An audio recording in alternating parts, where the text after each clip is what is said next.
Call this meeting of the Oversight Committee to order. Roll call, please. Board Member Apkarian. Here. Barry. Here. Culpepper. Here. Beers. Robertson. Steger. Chair Raggio. Here. We have to have a quorum for the approval of minutes, do we not? We have to first read the agenda for the January 24th, 2018 special meeting of the Glendale Oversight Board was posted on Friday, January 19th, 2018 on a bulletin board outside City Hall. Next item, please. B2, approval of minutes. 2A would be minutes of regular Oversight Board meeting of September 6, 2017. We do not have a quorum of members present that were at that meeting to approve the minutes. We'll just approve it next meeting. And next item, please. Next item would be informational items.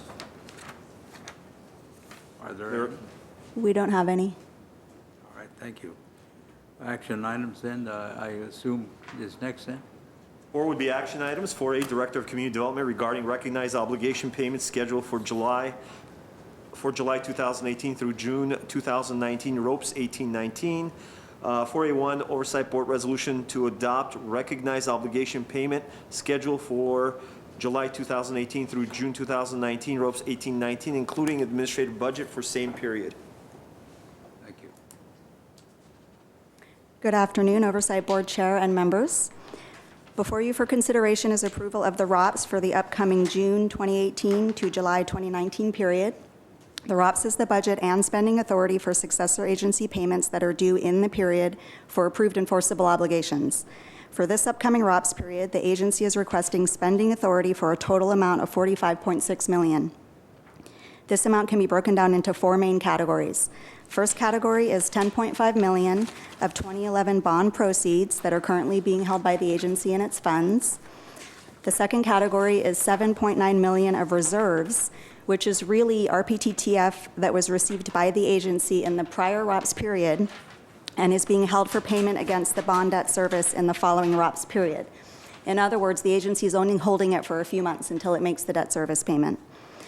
The third category is $450,000 of other funds, which consists of the annual loan repayment from GUSD, Glendale Unified School District, to the agency, and the interest earned by the agency in all of its unrestricted funds.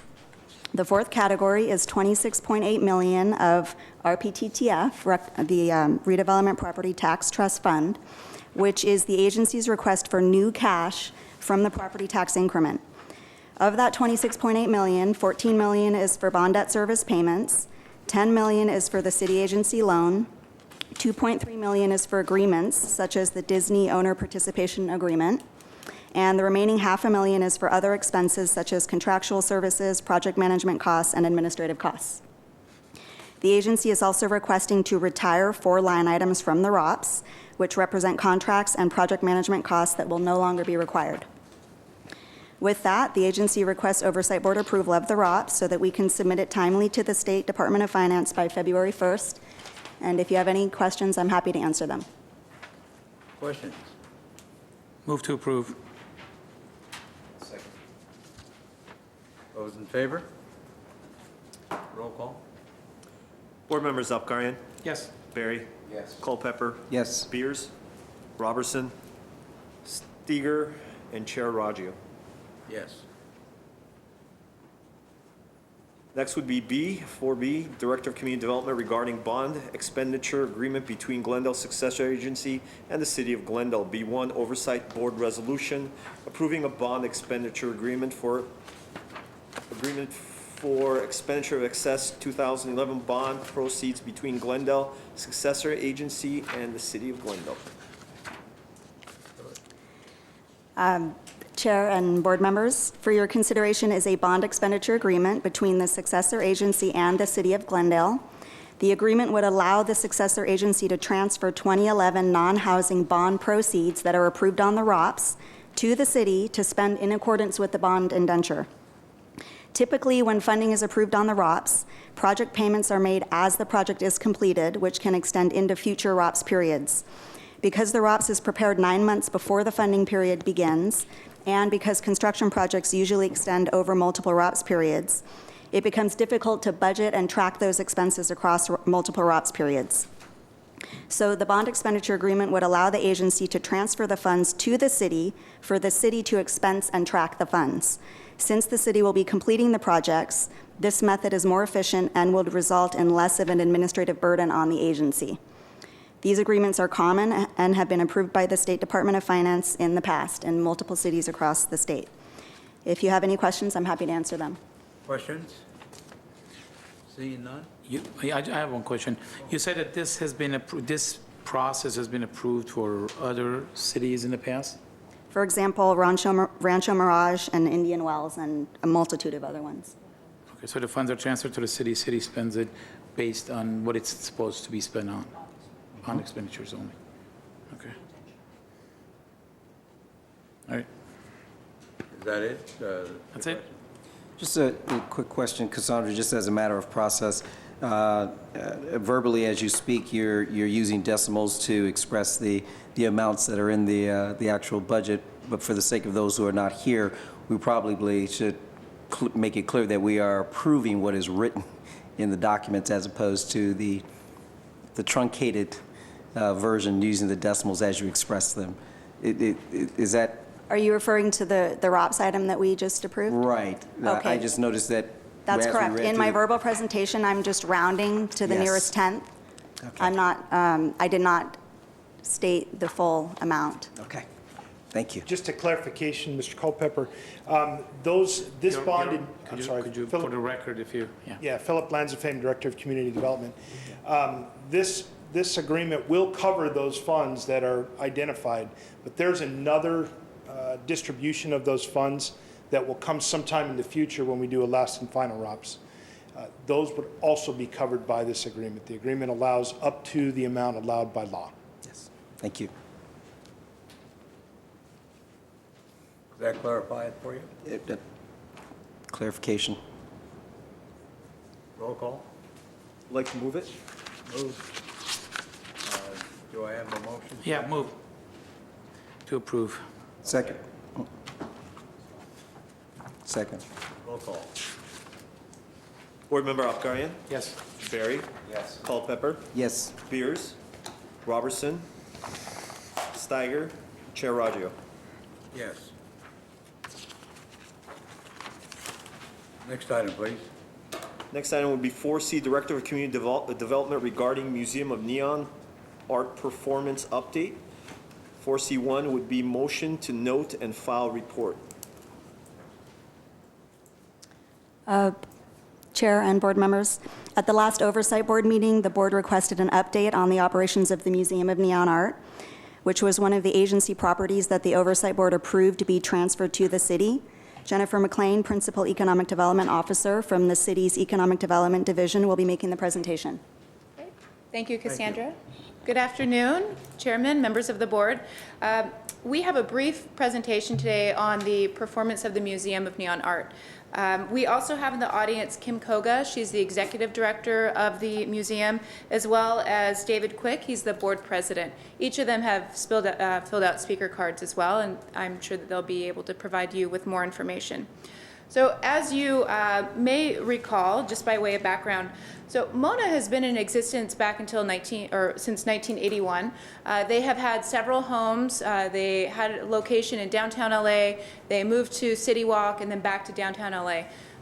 In 2006, their lease was up, and negotiations, or at least conversations with the city, began in 2009. The city, or the Successor Agency, now Successor Agency, entered into an agreement with MONA back in 2011. At the time, there was an effort to try to further revitalize our downtown, specifically in the area of the Arts and Entertainment District. Some of the terms of the agreement included a 15-year agreement with 3 separate 5-year terms. Within it, there's also the rent. So the first 2 years, there was no rent. Years 3 to 5, it's $2,500 per month. They did start paying rent in October, and they are of good standing. Years 6 through 10, it's $5,000 per month, and years 11 onwards is $5,000 a month plus 1/12 of 10% of the annual gross revenue. Can I ask a question real quick? Yes, sir. They started paying rent as of October of 2017. That is correct. When did they actually take over the building? When did they move in? They moved in November of 2015. Okay.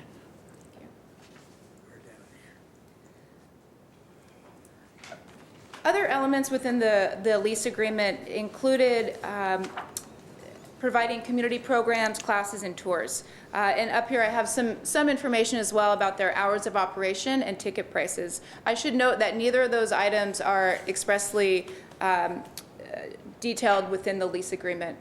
Really what we've asked them to do is provide a host of different community programs, classes, and the tours. This is just a sampling of the types of programs that they've offered. In addition, and I'll let Kim elaborate on this, but they do have tours that they're offering. That's actually in downtown LA, however. And they have also been working with some of our community groups. Their Film Noir series in collaboration with the Downtown Central Library has been a program that they've started. They've also participated with activities such as the Downtown Cruise, the Cruise Night, Glendale Tech Week, and they continue to look for more areas where they can further provide this community programming. They also have different rotating exhibits. Right now, the exhibit is She Bends, Women in Neon.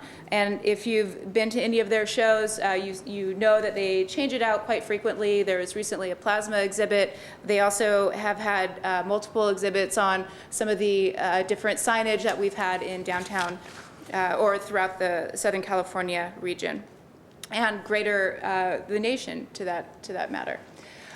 Since they opened, they did receive a number of positive articles and positive press. Here's just a sampling of some of the articles that have come out in LA Times, the Inland Valley Daily Bulletin, but we've also seen them picked up in some of the local blogs as well. What's interesting about the museum is it seems that it kind of hits all different types of demographics. The younger generation, the millennials, seem to really look for those Instagrammable moments and the opportunity for the perfect selfie. So that seems to drive quite a bit of attention at the museum. And then, of course, you have the baby boomer generation who have maybe seen some of these signs in their childhood.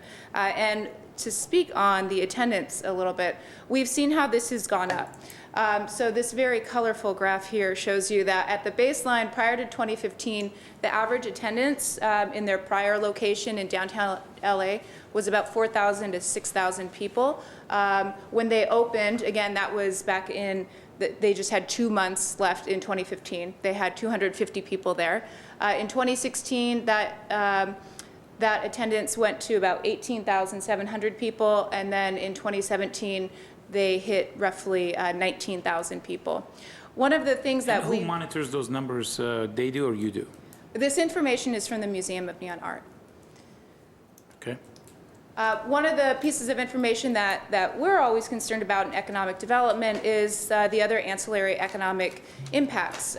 So if just using the conservative estimate, the Arts and Economic Prosperity Study assumes that each arts patron is going to spend about $16.69 in local spending, just going out to different restaurants or bars. So taking that figure, you could argue that these attendees ended up generating an additional $333,000 to the local economy. By comparison, Glendale Arts has seen about 100,000 attendees going through the Alex Theater and its other activities. Another thing that the Museum of Neon Art provided, though this is not something that is required in their agreement, is a snapshot of their revenue and donations. So these pink dots denote the donations. So just before they moved into the museum, they had about $200,000 in donations. In 2016, that dropped just under $50,000. I'm sure the story there is that they were ramping up for their big move to downtown LA. And now you can see that the donations have increased to about $51,000. The Museum of Neon Art revenue, that is consistent with the attendance. So in 2015, that figure, they generated about $1,200 from the 250 patrons that they were able to see. But that number spikes in 2016, where they were able to generate just under $150,000, and the next year, nearly $170,000. Moving forward, in meeting with Kim Koga, she did highlight some goals. And her board will be meeting soon to have a strategic planning. But some of the things that they're looking to do moving ahead is bringing a Glendale resident onto the Museum of Neon Art board to enhance the relationship with the community. They'd also like to expand the staff hours to have the museum open. Right now, it's open Thursday through Sunday, generally from noon to 5, and it's open until 7 p.m., I believe, on Friday and Saturday. Kim can provide more detail about those hours of operation. They'd like to continue the outreach to the businesses, build on the current momentum to increase attendance and generate more revenue, and finally, to continue to increase their social media activity through Facebook, Instagram, and Twitter. So with that, that concludes my portion of the presentation, and I'd be happy to answer any questions. I have a couple questions. The $168,000 in revenue that was brought in, how much of that was from sales? Because, I mean, we call it a neon museum, but it's really a gallery that they sell items. I'm assuming that you can buy some of those items within the store. So how much of that was taxable income to City of Glendale out of $168,000? So I'd like to defer that over to Kim Koga, the Executive Director, Okay. if I may.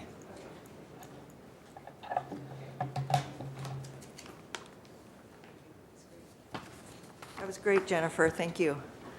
So, what was your question again? Out of the You wanted to- $168,263 of revenue, how much of it was tax that was paid to the City of Glendale? So, we get our revenue in different areas. Probably what she was talking about was donations, which are not taxed. And Donations are $51,000, but your Okay. revenue is $168. so I think that revenue number is from attendance. So we have admissions is the number that they requested that I provide for this meeting.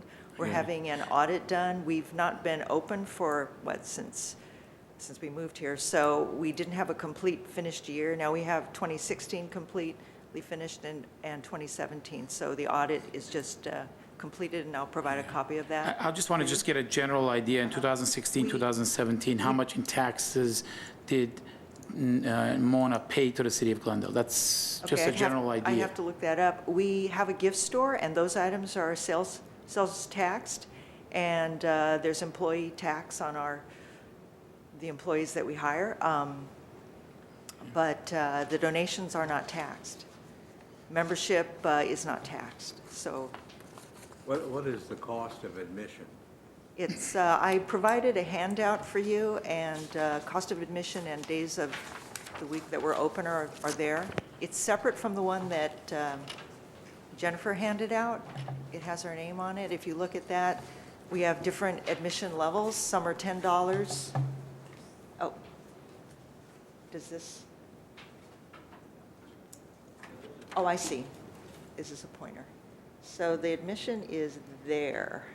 It's $10. It's not pointing on it. Why is that? Children 12.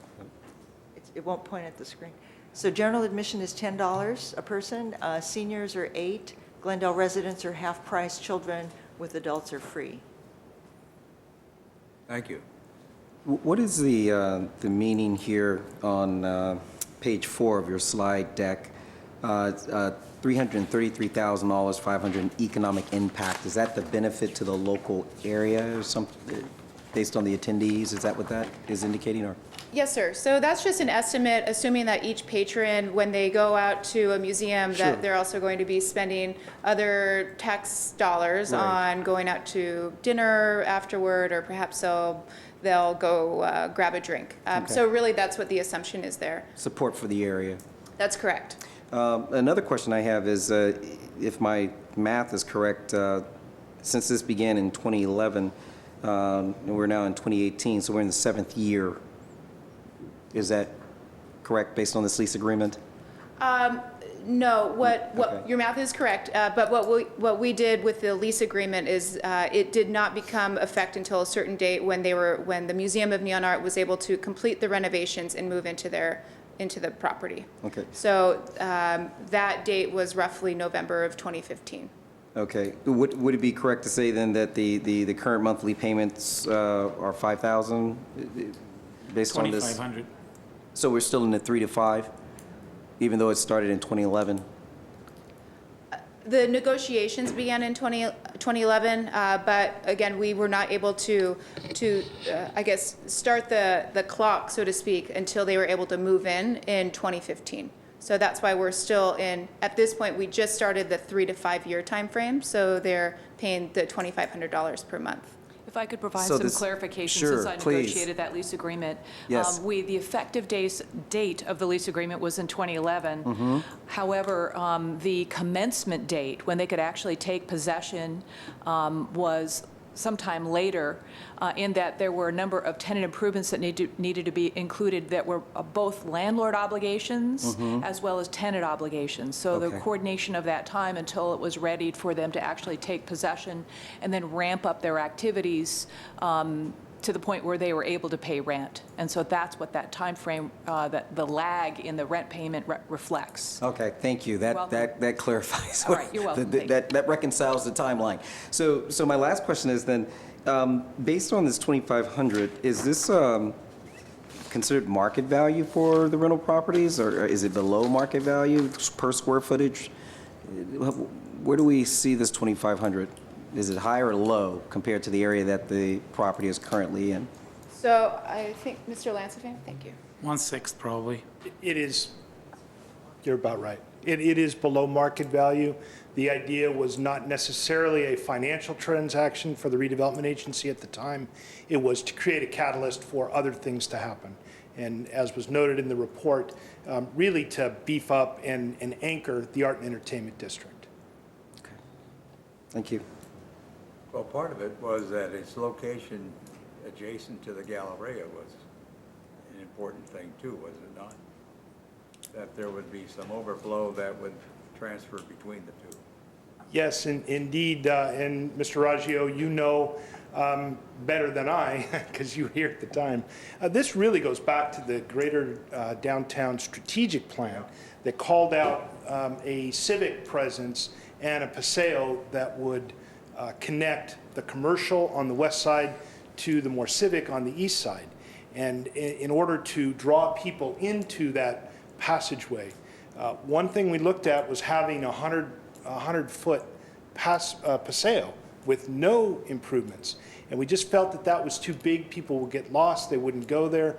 And so we wanted to have something that would attract people through that paseo and into the civic complex, which is now the rebuilt central library that has a southern exit that exits out on and intersects with this paseo, the ARC, and then Central Park. That was quite a while ago, the other century, as I recall. 1995, sir. And Phil, as of today, we have $10,000 from the museum paid as a rent to us. Rent is paid. October, November, December, Yes. January, that's 4 months, That that's is correct. 2,500. Actually, I think we have 2 months, 4 months. You're right. Yes, so it's that $10,000 Correct. has been given as of today to Correct. the city. Correct. Thank you, Bill. Any other questions? I have the speakers on this. Speakers are Kim Kojo and Dave Quick. You'll pass. Kim?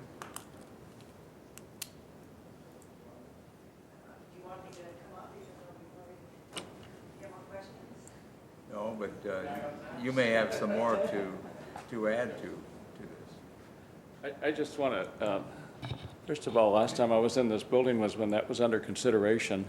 And it was a big decision for the museum. It was founded in 1981.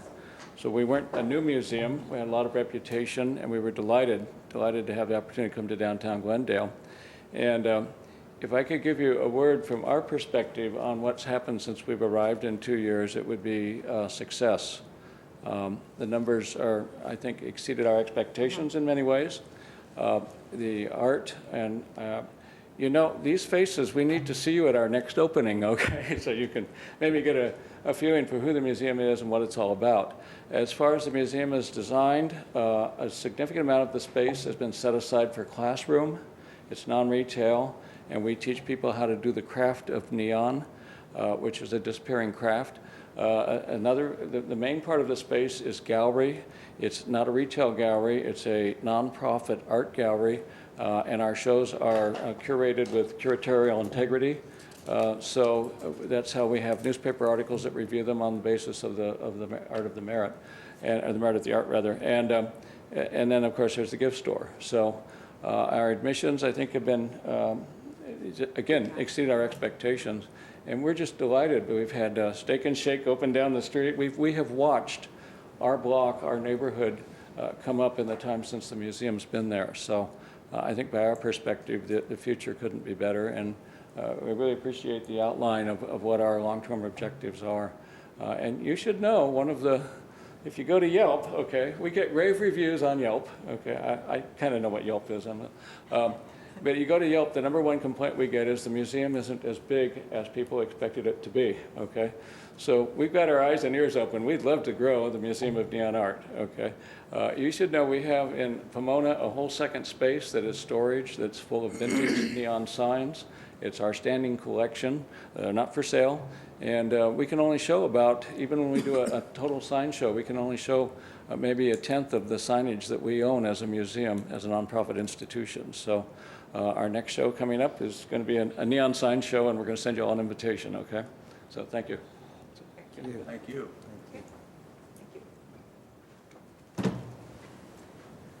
Any further discussion?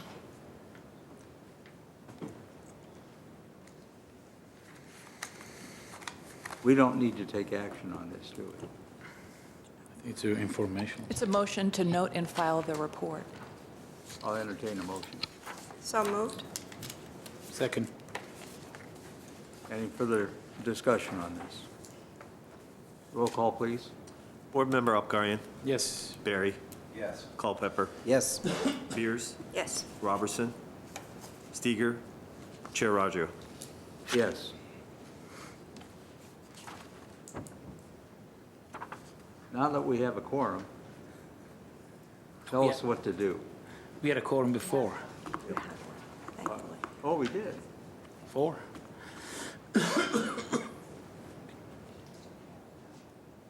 right then. Oh, you're talking about the minutes or the? Yeah, the minutes. Oh, the minutes. Well, we still don't have a quorum for that meeting, for the purpose of approving the minutes We have from to the last. review the minutes then. I wasn't here then, Yeah, so I that's right. can't vote on those Can we minutes. I don't postpone think. this to the next meeting and approve both minutes at the same time? Yes. We can do that.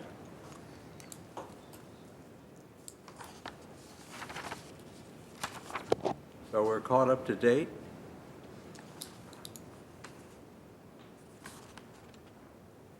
We're- Yes, we are. Next item would be adjournment, or board member and staff comments if you have any. Any? I don't know if I should do an introduction, Mr. Raggio. Yeah. This is my first meeting, and I apologize for being late. I was stuck in traffic, meeting with Catherine Barger in downtown Los Angeles, and was stuck in traffic coming back, so apologies. Coming out 5. Yes, yes, so I hurried on over. So Yasmin Beers, for those of you who don't know me, and I'm the interim city manager. I've been with the city of Glendale for a lot of years, and glad to be here, so thank you. Well, thank you for being here. We have no need to have a closed session, do we? Nope. No? We're adjourned. Who moved?